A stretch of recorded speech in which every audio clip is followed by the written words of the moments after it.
El régimen portaliano, fundado por el gobierno del general Pinochet, tarde o temprano morirá, aunque no se sepa cuándo. El natural devenir de la historia los hace morir, a pesar de que mientras más exitosos y mejores resultados muestren, más larga vida obtengan, porque las fuerzas de defensa de los mismos son más enérgicas. El régimen portaliano del siglo XIX duró 61 años. El régimen parlamentario que lo sucedió después de la Guerra Civil en 1891 duró hasta 1920. En el mejor de los casos, 30 años. El régimen socialdemócrata, fundado por el presidente Alessandri, duró 53 años hasta el golpe militar del 73. Finalmente, este neoportaliano lleva aproximadamente 32 años. Y si las matemáticas no me fallan, debiera durar unos 20 o 30 años más, quizás un poco más. Este libro fue escrito en 2006 y pronosticaba que en 20 años a 30 se iba a acabar el régimen neoportaliano que le hace el régimen neoliberal en el que estamos viviendo. Soy Rodrigo Silva, uno de los fundadores de la Cuarta Ruta, fundación dedicada a desarrollar una filosofía del emprendimiento basado en el pluralismo, la creatividad y otros 7 valores. Nosotros hoy día queremos hablar y fundamentar nuestras posiciones desde la historia de las ideas y vamos a hablar de historia de Chile. Y para esto es interesante saber que las capas geológicas que han marcado a Chile son básicamente, en el siglo XIX tuvimos un primer pequeño periodo desde la independencia, 1810, hasta que llegó Portales, en 1830, de anarquía, de buscar un orden, hasta que llega este considerado genio que conceptualizó un pilar de un régimen portaliano que duró hasta 1891. De ahí vino una caída estrepitosa con una guerra civil, con el suicidio de un presidente, el presidente Balmaceda, en 1891, un cambio de poder dentro de un régimen muy parecido, sin grandes cambios, hacia los parlamentarios, hasta que el presidente Alessandri logró conceptualizar que Chile sí necesitaba un cambio en ese entonces, en un escenario muy parecido al actual, porque había habido 10 años antes, en 1910, una crisis moral de la República y una crisis económica que no se da en este contexto, pero había surgido toda una nueva clase, que era la clase del proletariado urbano, que venía a trabajar a las industrias, y todo el poblamiento había hecho la necesidad de hacerse cargo de ese problema. Alessandri, un estadista de fuste, leyó bien ese momento.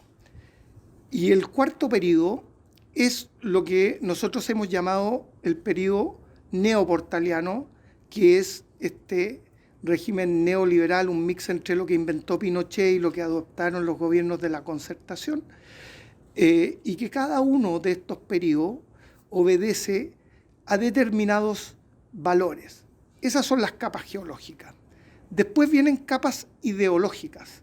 En Chile se distingue claramente una mentalidad militar, un cierto autoritarismo, mucho clasismo, mucho pensamiento aristocrático, estamos hablando de la historia, un conceptualismo francés clarísimo, guiado por la educación y por cómo se fundó el Estado, y una mentalidad últimamente neoliberal, un neoliberalismo económico, utilitario, un poco reducir las relaciones humanas al mercantilismo. ¿Cómo fue dándose esto? ¿Por qué se van incrustando estas ideas y por qué estas capas geológicas bien demarcadas, como decían en su discurso de agradecimiento el presidente Alessandri, uno las puede ver como si fueran grandes graderías en la tierra, como si fuéramos unos arqueólogos y viéramos clarito el periodo del régimen portaliano? Primero hablemos de, fundado por Portales. Portales, en el fondo, trató de restituir un Estado autoritario, recrear un rey, porque la conclusión después de 20 años de anarquía es que Chile había perdido el norte, que no se avanzaba ni un lado, Portales mismo quebró, era como un grito ciudadano de déjennos trabajar. Y Portales vio que la autoridad era fundamental. A Portales no se le ocurrió solo esto, o sea, el pensamiento autoritario era uno de los baluartes de todo lo que era el feudalismo antes de la Revolución Francesa. Incluso escritores como Rousseau ponían en ese entonces, a pesar de que son inspiradores de la Revolución Francesa y de la libertad, ponían la autoridad por sobre la libertad, porque la libertad tenía, el individuo libre tenía que someterse a la ley justa, o sea, a algún tipo o condición de libertad. Y después se dio cuenta que se necesitaba orden administrativo, leyes que funcionaran. Y con estos principios se empieza a crear una sucesión de presidentes rey que empiezan con Prieto, siguen con Bulnes, con Montt, van degradando hasta que llegan a un Balmaceda.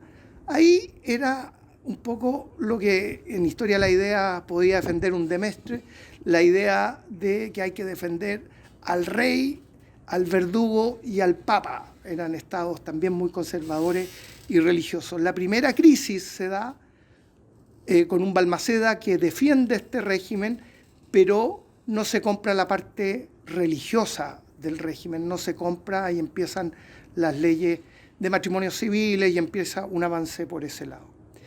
Cuando el Estado se hace muy rico y hay mucha parte que repartirse, empiezan a haber más intereses y ahí se produjo un problema no con un proletariado emergente, sino entre ellos mismos, entre la oligarquía y el presidente. Y en una guerra civil que lo gana el Parlamento, se crea algo así como un régimen parlamentario que duró 30 años y que no logró dar soluciones ni a la crisis moral ni a la crisis económica, al contrario, radicalizó la crisis económica. Cuando llega Alessandri, lo que se sucede es todo un tema de hacerse cargo del problema social en Chile.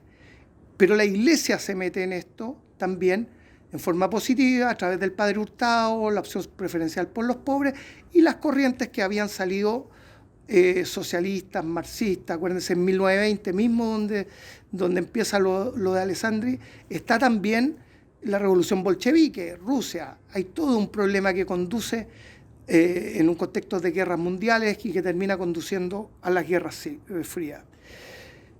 Finalmente, Pinochet, de nuevo, en algo que se hace mucho en la historia, con sus ideólogos, con Jaime Guzmán, sacando el gremialismo, sacando el nacionalismo e incorporándole algo novedoso, que era este neoliberalismo de juventudes, como se dirían los millennials hoy, que habían ido a estudiar a Chicago, da con un nuevo concepto que es algo de volver la historia hacia el portalianismo. Lo dicen expresamente ahí en este texto que escribimos en 2006, hay referencia explícita a eso.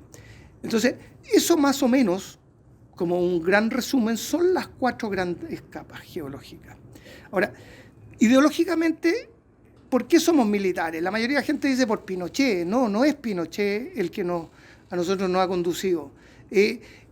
Son 400 años que vivió nuestro país de guerra de Arauco.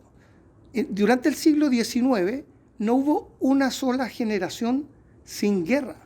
O sea, estuvo en 1810 la independencia, el 14, el 17 después fue la reconquista, el 23 la caída de O'Higgins, el 29 fue el IRCAI, que fue una especie de guerra civil, el 36 contra Perú y Bolivia, la guerra de la Confederación, el 52 hubo otra guerra civil, en el 64 una guerra en Chiloé con España, la guerra del Pacífico, el 79 y el 91, o sea, cada generación vivió 2 o 3 guerras dependiendo de la extensión de vida de cada cual.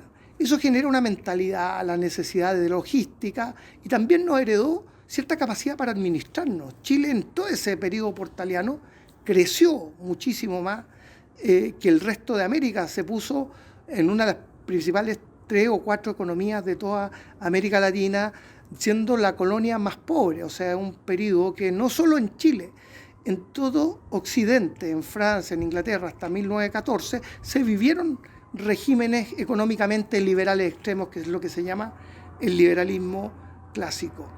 Entonces, ahí nos viene esto de parecernos a los militares, de aceptar un Pinochet, de llamar a los cuarteles cuando el tema se desordena mucho y de creer en presidentes autoritarios, de creer en presidentes que, siendo el mismo presidente Lagos, se le achaca mucho ser autoritario, de creer en un papá que nos ordene la causa. El autoritarismo, o sea, la idea de que la autoridad está por sobre la libertad y que hay que definir a priori cuál es el modelo de una sociedad y tenemos que someterlo a todos, es algo que los chilenos tenemos bastante comprado. Pero la otra gran influencia que ha tenido Chile es la del conceptualismo francés. En Occidente, filosóficamente, desde los racionalistas ilustrados, desde un Descartes y un Hume, hay una lucha entre si la verdad se obtiene por puras ideas racionales o si hay pragmatismo. Y eso ir a la ciencia y los modelos más científicos que serían los ingleses. Chile, en la historia, compró un modelo. No se fue por el lado inglés, no imitó a Estados Unidos, sino que compró el modelo francés y así la Universidad de Chile la fundaron, se hizo con franceses, la Escuela de Ingeniería, la Escuela de Medicina, se hizo también con franceses, las monjas francesas, los padres franceses, o sea, la élite. La educaron las franceses en Chile. Cuando Benjamín Vicuña Mackenna tuvo que hacer el Cerro Santa Lucía, lo fueron a buscar hasta las rejas, cada quincallería. Traían los vitrós en este barrio, un barrio histórico, en el Palacio Concha uno ve vitrós franceses, en el Palacio Cousiño ve, todo se imitaba, todo era la francesa en ese entonces. Pero la educación, al ser a lo francés, imitaba a Descartes, un modelo racionalista de buscar método. Y a nosotros lo que nos tratan de enseñar desde 1910, que fue en una discusión entre Valentín Letelier y Encina y Molina Garmendia, una dicotomía entre una educación para la ciencia y una educación pragmática. Y Chile desde hace 110 años compró ese modelo, que es otro de los modelos que no está dando el ancho, que se ha transformado en algo, a nuestro modo de ver, subyugador, que todo racionalismo tiende a buscar una verdad única, un principio regulador. Todos los científicos quieren una norma y se transforman en dógmatas de esa norma. Eso es parte de lo que la Cuarta Ruta ve como un desanclarse también de eso para llegar al pluralismo. Finalmente viene este modelo que trae gran progreso económico, no se puede negar.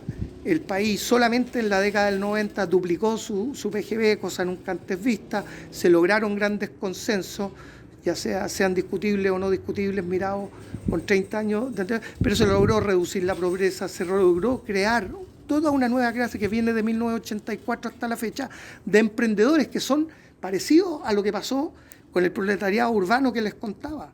Estos emprendedores son nuevos, ya no dependen del Estado, ya no dependemos en general de medidas paternalistas, queremos que nos dejen trabajar, queremos que nos eliminen los abusos, y en ese sentido toda esta clase emprendedora que se rige por valores más parecidos al pluralismo, a la creatividad, el emprendimiento, ojalá tuviera más responsabilidad, ojalá tuviera más filantropía, pero muy pragmática y muy liberal. Acuérdense que esta es una época de mercado.